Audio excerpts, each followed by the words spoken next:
मुंबई में एमबीए करने के बाद पुलकित बना कॉल सेंटर का सरगना, फिर कर डाली करोड़ों की ठगी। हिबा एंटरप्राइजेस, नाला रोड, खलवा बजरिया के मोहम्मद शादाब आलम की ओर से समस्त शहरवासियों को स्वतंत्रता दिवस की हार्दिक शुभकामनाएं। सिलाई मशीन के प्लाईवुड पत्रों के लिए संपर्क करें। Mobile number 7054090254। अलजेवा चिकन शॉप और हिब्जा चिकन शॉप, नाला रोड, बजरिया के प्रोपराइटर हाजी नजरे आलम मानू मुर्गा की ओर से समस्त शहरवासियों को स्वतंत्रता दिवस की हार्दिक शुभकामनाएं। फ्रेश एवं रॉ नॉनवेज आइटम्स के लिए संपर्क करें। Mobile number 7007700945। कानपुर से खबर, पुलिस कमिश्नरेट ने कॉल सेंटर चलाकर देश विदेश के लोगों के साथ लाखों ठगी करने वाले साइबर ठग को गिरफ्तार कर लिया है, जिसके पास से पुलिस ने 4.25 करोड़ रुपए, 57 मोबाइल, 78 डेस्कटॉप, 11 लैपटॉप, 4 फर्जी मोहर और 6 QR स्कैनर और एक पैन कार्ड बरामद किया है। DCP crime SM Kasim Abidi ने बताया कि कॉल सेंटर का मालिक पुलकित द्विवेदी कानपुर के नवाबगंज सिग्नेचर ग्रीन का रहने वाला है, जिसने वर्ष 2020 में वेबैक्सी टेक्नोलॉजीज प्राइवेट लिमिटेड और ग्लोबल ट्रेड प्लाजा नाम से फर्म बनाई थी। और उसके बाद से पुलकित ने अपनी पत्नी वर्तिका कटियार और अपने मित्र सत्यकांत साहू के साथ मिलकर लोगों के बिजनेस को बढ़ावा देने के लिए विदेश और देश में अधिक लाभ कमाकर माल क्रय विक्रय करने का बहाना बताकर ठगी किया करते थे। कानपुर से विशाल सैनी की रिपोर्ट। कानपुर पुलिस कमिश्नरेट की थाना कर्नलगंज प्रभारी निरीक्षक रविंद्र श्रीवास्तव एवं समस्त पुलिस स्टाफ की ओर से क्षेत्रीय जनता को स्वतंत्रता दिवस की हार्दिक शुभकामनाएं। नागरिकों से सदैव कानून का पालन करने और शांति व्यवस्था में सतत सहयोग की अपील। थाना कर्नलगंज 9454403733। कानपुर पुलिस कमिश्नरेट की रावतपुर थाना प्रभारी निरीक्षक कृष्ण कुमार मिश्रा एवं समस्त पुलिस स्टाफ की ओर से क्षेत्रीय जनता को स्वतंत्रता दिवस की हार्दिक शुभकामनाएं। नागरिकों से सदैव कानून का पालन करने और शांति व्यवस्था में सतत सहयोग की अपील। थाना रावतपुर 7839863460। एक व्यक्ति जिसका नाम पुलकित द्विवेदी है, उसकी अरेस्टिंग हुई है। एक साइबर फ्रॉड, एक साइबर कॉल सेंटर ये लोग संचालित कर रहे थे। ग्लोबल ट्रेड प्लाजा नाम से इनकी एक वेबसाइट थी, जो ई-कॉमर्स की बेसिकली ये वेबसाइट थी और इस पर सामान का खरीद फरोख्त होता था। ये लोग ऐसा इसको जेन्युइन बिजनेस के रूप में ये लोग दर्शाते थे। इनका जो मॉडस ऑपरेंडी था वो ये था कि इसमें ये लोग जो कस्टमर्स होते थे उनको ल्योर करते थे और फिर ये खुद स्वयं बायर्स बन के उनके साथ डील करते थे और फिर उसके बाद उनका पैसा लेकर के उनका फोन उठाना बंद कर देते थे, उनका मोबाइल ब्लॉक कर देते थे। ये उनका पूरा मॉडस ऑपरेंडी था।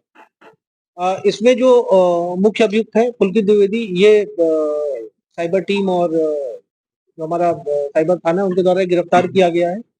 इसमें अभी 2 अभियुक्त और हैं जिनकी गिरफ्तारी बाकी, और भी इसमें बहुत सारे अन्य लोग हैं जिनकी संलिप्तता के बारे में अभी जांच चल रही है। उसके आधार पर कार्रवाई की जाएगी। सत्यकांत साहू जो इसका टेक्निकल पार्टनर है, वो अभी फरार चल रहा है और इसकी जो पत्नी है वो भी अभी फरार चल रही है। इन लोगों की गिरफ्तारी करके शीघ्र जो विधिक कार्रवाई है वो अमल में लाई जाएगी। जो कॉल सेंटर चल रहा था ये बृहद पैमाने पे चल रहा था। इसमें लगभग 150 कर्मचारी इसमें थे। जो ज्यादातर कर्मचारी ऐसे थे जो इसके बारे में जानते ही नहीं थे, उनको जानकारी नहीं थी कि किस चीज से डील कर रहे हैं।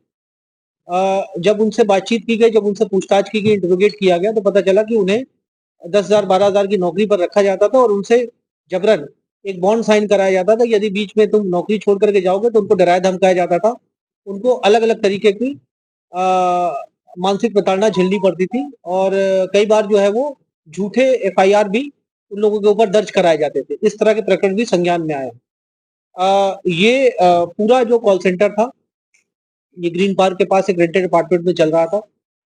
इसमें 57 मोबाइल फोन्स पुलिस ने मौके से बरामद किए हैं जो उस घटना में ये लोग यूज करते थे।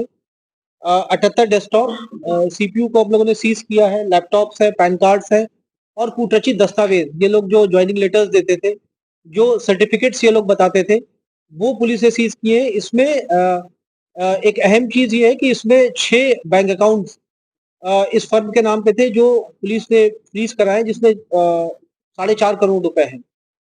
ये टिप ऑफ द आइसबर्ग है। इसमें अभी और बहुत सारे बैंक अकाउंट इसमें शामिल हो सकते हैं, क्योंकि इनका मॉडस ऑपरेंडी ये था कि ये एक बैंक अकाउंट उस समय तक चलाते थे जब तक वो फ्रीज ना हो जाए। फ्रीज होने के बाद ये दूसरी कंपनी के नाम पे दूसरा एक बैंक अकाउंट खुलवाते थे और फिर उससे ये लोग फ्रॉड करते थे। ये फ्रॉड लगातार चल रहा था। पकड़े इसलिए नहीं जाते थे क्योंकि जिन नंबर से ये लोग बात करते थे वो सारे वर्चुअल नंबर्स होते थे। वो विदेशी नंबर्स का ये लोग इस्तेमाल कर विदेशी वर्चुअल नंबर्स का ये लोग इस्तेमाल करते थे। अमेरिका, यूएस, थाईलैंड, इंडोनेशिया, इस तरह के नंबर्स ये लोग वर्चुअल नंबर्स लेते थे और फिर उससे व्हाट्सएप के थ्रू ये लोग बात करते थे। ये एक बड़े स्तर पे ये लोग ऑर्गेनाइज्ड वे में ये काम कर रहे थे। इसको गिरफ्तार किया गया है। अभी जो इसमें अन्य अभियुक्त शामिल हैं, जल्दी उनकी गिरफ्तारी भी की जाएगी और इसमें कठोर कार्रवाई की जाएगी। इन सभी के विरुद्ध जो भी एसेट्स हैं इनके, उसकी जांच पड़ताल करके उन एसेट्स को हम लोग 107 बीएनएसएस के अंतर्गत हम लोग सीज करेंगे। 4-5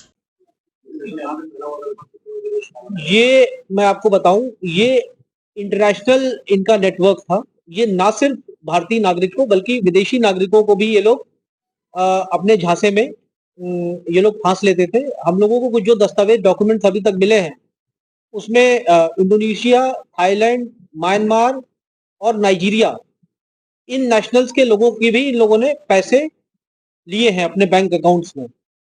और जैसा मैंने बताया कि ये विगत 4 सालों से ये कॉल सेंटर चल रहा था। ये हम लोग जो अभी, क्योंकि ये अभी जस्ट इनकी अरेस्टिंग हुई है और अभी प्रिलिमिनरी इन्वेस्टिगेशन अभी हो पाई है। डिटेल इन्वेस्टिगेशन जब विवेचना में, मुझे लगता है ये बहुत बड़ा एक संगठित रैकेट था, ऑर्गेनाइज्ड रैकेट था, जो ये यहाँ पे हार्ट ऑफ द सिटी में जो ये लोग चला रहे थे। और क्योंकि ये इनके यहाँ जो कर्मचारी काम करते थे वो इतने डरे हुए थे कि वो आगे आकर के अपनी कंप्लेंट्स नहीं कर पाते थे। एक चीज और थी, जो इनके यहाँ जो सेगमेंट्स थे, जो मैनेजर्स थे, जो इनके कर्मचारी थे, उनको एक दूसरे से बात करने की आपस में अनुमति नहीं थी। अलग अलग वर्टिकल्स थे।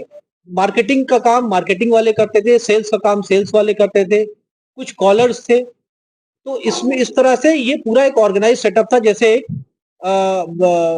ऑर्गेनाइजेशन रन करती है उस तरीके से ये प्रोफेशनली इसको रन करते थे और प्रोफेशनल तरीके से ये लोग फ्रॉड करते थे। इसलिए इनका पकड़ा जाना मुश्किल था। अभी तक कई सारी शिकायतें एनसीआरपी पोर्टल पे हम लोगों को मिली थी और उसके आधार पे हम लोगों ने कार्रवाई किया है। इनकी गिरफ्तारी हुई है। आगे की जो कार्रवाई है वो हमें मिल जाएगी। ये एमबीए किए हुए है ऐसा बताया है इसने। अभी इसकी भी जांच करना है कि वो सर्टिफिकेट जो इसने बताया है कि ये एमबीए किए है ये सही है या हो सकता है ये भी फर्जी है। जी,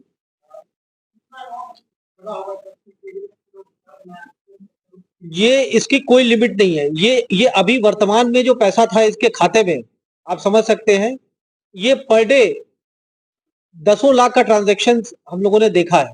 इस तरह से कह सकते हैं ये मतलब ये 50 करोड़, मतलब अभी हम एग्जैक्ट अमाउंट हम नहीं बता सकते हैं आपको, बट ये बहुत बड़े पैमाने पे ये फ्रॉड चल रहा था। ये 2020 से इसने, जब से ये यहाँ पर आया है, ये कंपनी स्टैब्लिश की है, तब से ये काम चल रहा है।